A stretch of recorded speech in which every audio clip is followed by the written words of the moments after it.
Moi, je me nomme Ibrahima Ndiaye. On me connaît plus souvent sous le nom de Père Ndiaye. C'est comme cela qu'on m'appelle à Crowd1. Je vais essayer d'être court et concis. Avant d'être à Crowd1, j'étais dans d'autres activités dans lesquelles je ne m'en sortais pas. C'était vraiment difficile pour moi avant que je ne connaisse Crowd1. Il y a un jour, quelqu'un est venu me trouver à la place où je me trouvais et j'étais en train d'utiliser l'application WhatsApp. Cette personne m'avait posé la question à savoir si je connaissais Crowd1. Je lui ai répondu par un oui. Puis il m'a demandé si je voulais faire partie de ce réseau. Je lui ai répondu par l'affirmative. Il m'a ensuite demandé comment j'avais fait pour connaître cela. Je lui ai répondu que je connaissais un ami avec lequel je discutais dessus sur Facebook et qui se trouvait en Côte d'Ivoire.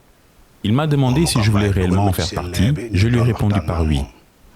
Il m'a aussi demandé si j'étais prêt et je lui ai dit aussi oui. Il m'a demandé avec combien je comptais démarrer. Lorsque l'on calcule le tout, cela revient à 70 000 francs. Pour pouvoir avoir cette somme, j'ai dû appeler un jeune homme que je connaissais et je lui expliqua la situation. C'était afin qu'il me prête 40 000 francs CFA, car je n'avais sur moi que 30 000 francs. Puis je le rappelle, il me déclare qu'il est sorti. Je l'appelle encore, il me dit qu'il revient. Après, il m'appelle cette fois-ci lui-même et me dit qu'il vient vers moi. Après qu'il soit venu, il a pris les 40 000 francs de sa propre poche qu'il m'a remis. Je suis allé retrouver l'homme qui m'avait parlé de Crowd1 à l'endroit où nous nous étions vus. Je l'ai appelé à plusieurs reprises pour qu'il récupère la somme, mais il me semblait que son portable était éteint. J'ai insisté encore plusieurs fois et son portable semblait toujours éteint. Je déclare à celui qui m'accompagnait que j'avais l'impression que le monsieur en question avait son portable éteint. Je suis resté à la même place en train de l'attendre jusqu'à la prière de 19 h. À ce moment-là, il arrive et me dit « Père Ndiaye, es-tu prêt ?» Je lui réponds que c'est toi que j'attends. Alors on s'est dit en avant, allons-y. On a alors pris un transport pour aller dans un quartier populaire appelé Grand Dakar. Nous avons dû marcher à pied du quartier nommé Koloban jusqu'à Grand Dakar. Je n'avais pas de problème à le faire, vu que j'avais déjà placé ma confiance à mon leader et son nom c'est Mara. Ce que je ne vous ai pas dit auparavant, c'est que j'avais pu avoir l'occasion de le rencontrer dans certaines activités qui nous étaient communes. Donc on se connaissait déjà. C'est pour cela que quand il est venu me voir en personne, pour m'expliquer tout ce qu'il s'agit de Crowd1, je n'ai pas posé de questions. Je ne me suis pas attardé à cause de la confiance dont je lui porte. Quand il m'explique ceci ou cela, je lui ai dit que je ne suis pas instruit. Mais il me répond en me disant « instruit ou pas n'a pas d'importance. Le plus important, c'est que tu vois ce qui se passe. Fais ce que tu as à faire et laisse ce que tu as à laisser. » En ce moment, je suis manager 2 étoiles.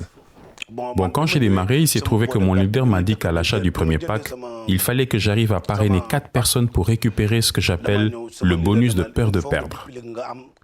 Le bonus peur de perdre, c'est la peur du manque en Wolof. Toi, si tu as peur d'être dans le manque, il faut que tu arrives à introduire 4 personnes qui fassent comme toi pour que tu retrouves la totalité de ton argent. Quand j'ai pu parrainer 4 personnes, j'ai pu récupérer mon investissement de départ.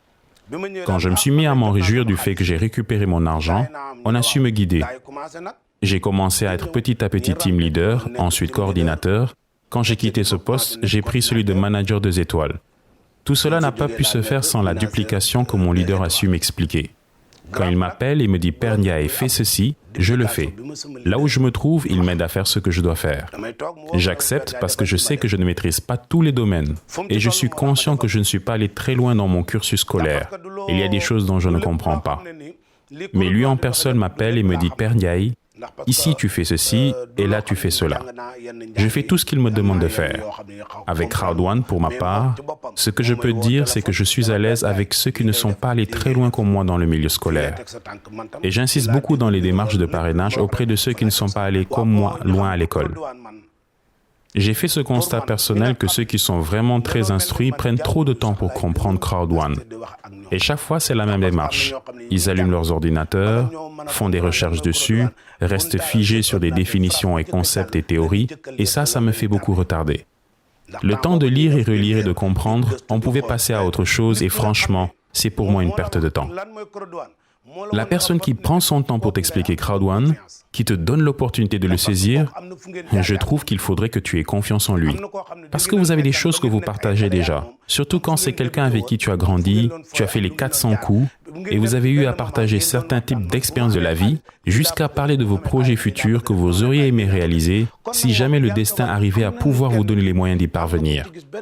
Tu as vu une personne qui t'a présenté une opportunité de changer ta vie, mais aie confiance en cette personne-là. Il n'y a rien à vérifier ou à douter. Le business va dans un sens.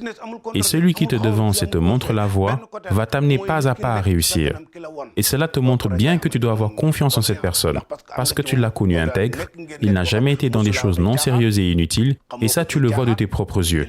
Donc quand tu vois cela, tu dois pouvoir facilement l'accompagner car ce dernier ne va pas se permettre de prendre son bien, de jouer avec et d'en faire n'importe quoi et de t'y entraîner pour son bon plaisir.